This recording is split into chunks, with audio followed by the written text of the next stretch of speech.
Hello friends, welcome to incognito story teller. अगर आपको हमारी कहानियां पसंद आती है तो चैनल को सब्सक्राइब करें।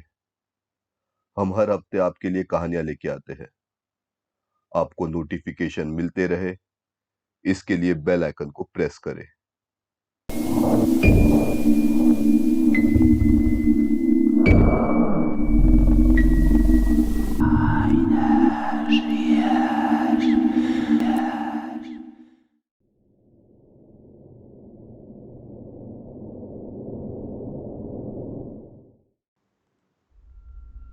ये कहानी हमें हमारे चैनल के सब्सक्राइबर रॉबिन्सन ने भेजी है।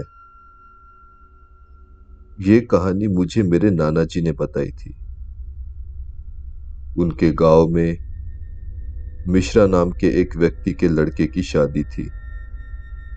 लड़की दूर गांव की थी। शादी लड़की के गांव में हुई और दुल्हन की डोली लेके कहार और सारे बाराती वापस अपने गांव आने के लिए निकले। कुछ घंटों का रास्ता तय करने के बाद सब थक गए थे। चलते चलते रास्ते में एक बहुत बड़ा पेड़ उन्हें दिखाई दिया। सबने आज रात वहीं रुकने की सोची और सुबह होते ही वहां से निकलने का तय किया। वैसे भी आगे का रास्ता जंगल का होने के कारण अंधेरे में दिखाई नहीं दे रहा था, इसलिए रात भर उस पेड़ के नीचे रुकने में ही समझदारी थी। कहारों ने दुल्हन की डोली पेड़ के नीचे रखी और वो पानी पीने के लिए चले गए। कुछ औरतों ने दुल्हन को आके पानी और खाने के लिए पूछा। अपने मायके को छोड़ने के दुख से दुखी सी दुल्हन घूंघट के आड़ से ही खाने पीने के लिए हाथ से इशारा कर मना कर दी। सुबह होते ही सब आगे के सफर के लिए निकल पड़े। डोली उठाने वाले कहार डोली उठाने के लिए डोली के पास गए और डोली उठाते ही पीछे की ओर के कहार की नजर जमीन पर पड़ी और वो डर गया। हे भगवान, ये क्या कर दिया हमने। कहार की डर भरी आवाज सुन एक बाराती उसके पास आया। बाराती ने कहार से पूछा, क्या हुआ भाई? उस पे वो कहार बोला, भैया, नीचे देखिए, कल जिस जगह डोली रखी थी वहां लाल सिंदूर, कुछ खाने का सामान और विभूति पड़ी है। रात के अंधेरे में कुछ दिखाई नहीं दिया और हमने उसी के ऊपर डोली रख दी।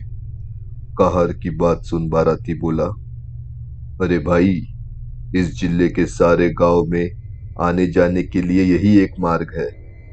हो सकता है हमारे पहले कुछ लोग यहाँ रुके हो और ये सब वही छोड़ गए हो।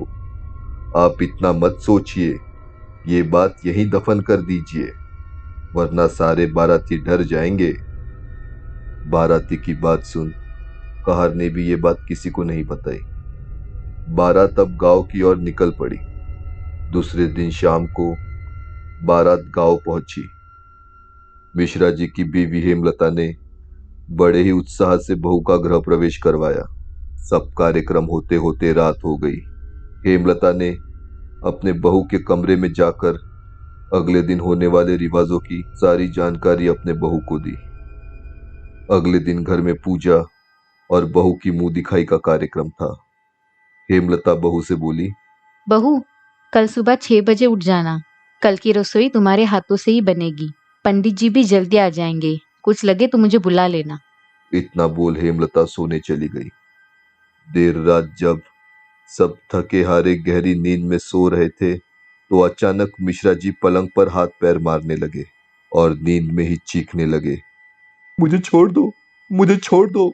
घर के सारे लोग मिश्रा जी के कमरे में आए और उनकी बीवी उठकर उनके बगल में बैठ गई और उन सब ने देखा कि मिश्रा जी पसीने में लथपथ पलंग पर हाथ पैर मार रहे थे। उनकी बीवी ने उनसे पूछा, ओ जी, क्या हुआ? चीखते हुए हाथ पैर क्यों मार रहे हो? उस पे मिश्रा जी बोले, मैंने मैंने एक बहुत भयंकर सपना देखा। मैंने सपने में देखा, शादी के जोड़े में मेरे सीने पे बैठ कोई मेरा गला दबा रहा था। हेमलता ने मिश्रा जी से कहा, अरे, आज बहुत भागदौड़ हो गई है ना, इसलिए थकावट के कारण आपको बुरे सपने आ रहे होंगे। ज्यादा सोचिए मत, ये लीजिए पानी, पी के सो जाइए। हेमलता ने मिश्रा जी को शांत किया और उन्हें पानी देके सुला दिया। अगले दिन जैसे सास ने कहा था, बहू सुबह जल्दी उठकर तैयार हो गई और वो रसोई में आ गई। हेमलता ने बहू को रसोई घर का सारा सामान दिखाते हुए कहा। बहू, सबसे पहले हलवा बना देना। इतना कहकर हेमलता पूजा की तैयारी करने चली गई। थोड़ी देर बाद जब वो वापस रसोई घर में आई, तब रसोई घर का हाल देख वो चौंक गई। रसोई घर पूरा बिखरा पड़ा था और जमीन पर मांस के टुकड़े पड़े थे। ये देख हेमलता ने आवाज लगाई। बहू, बहू। बहू कहीं नहीं थी। तब उन्हें एक अजीब सी आवाज सुनाई दी। वो आवाज रसोई घर के सज्जे से आ रही थी और बहुत अजीब थी, जैसे मानो कोई जानवर कुछ चबा रहा हो। उन्होंने डरते डरते ऊपर की ओर देखा और हेमलता वहीं जम गई। हेमलता ने देखा उनकी नई नवेली दुल्हन ऊपर सज्जे पे अपने घुटनों पे बैठ हाथ में बड़े मांस का टुकड़ा लिए कच्चा चबा रही थी। वो जानवर जैसे उस मांस को खा रही थी, जिससे उसका पूरा चेहरा और मुंह खून से भर गया था। वो अपने लाल आंखों से अपने हाथ में रखे अपने खाने को ऐसे देख रही थी मानो दिनों से भूखी हो। उसके तेज नुकीले नाखूनों से वो अपने खाने को नोचकर मांस को यहाँ वहां फेंक भी रही थी और कभी अपने तीखे दांतों से मांस खींचते हुए खा भी रही थी।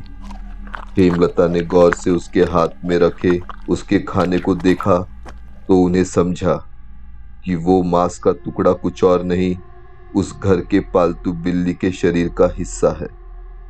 हेमलता ने चीखने के लिए मुंह खोला, पर उनके मुंह से आवाज नहीं निकल रही थी। खाते खाते उस चुड़ैल की नजर नीचे खड़ी हेमलता पर पड़ी। चुड़ैल नीचे देख गुर्राई और ऊपर से जोर से छलांग मार नीचे कूदी। हेमलता अपनी जगह पर जम गई थी। वो चुड़ैल हेमलता के पास आकर हेमलता के कान में कुछ बोली और किचन के खिड़की से घर के बाहर निकल गई। हेमलता रसोई में ही चक्कर खाकर गिर गई। जब हेमलता को होश आया, तब घटी हुई घटना के बारे में सोचकर हेमलता कांपने लगी। वो बोलने के लिए मुंह खोल रही थी, पर उनके मुंह से आवाज नहीं निकल रही थी। बहू को घर में ना पाकर सारा घर बहू को ढूंढने लग गया। मिश्रा जी के पूरे परिवार ने बहू को कई दिनों तक ढूंढा, पर वो कहीं नहीं मिली। बहू कहीं ना मिलने का कारण अब सिर्फ हेमलता जानती थी, पर वो बोल नहीं पा रही थी। वो कई महीनों तक पागल सा बर्ताव कर रही थी। कभी डर कर बिस्तर के नीचे छुप जाती, तो कभी अलमारी में छुप जाती। कुछ साल हेमलता का इलाज चला और फिर जब 2 साल बाद वो ठीक हुई, तो उन्होंने बहू ना मिलने का कारण पूरे परिवार को बताया। हेमलता ने सबको बताया कि वो चुड़ैल जाते जाते मुझे ये बात बोल गई थी कि डोरी मेरे खाने पे नहीं रखनी चाहिए थी।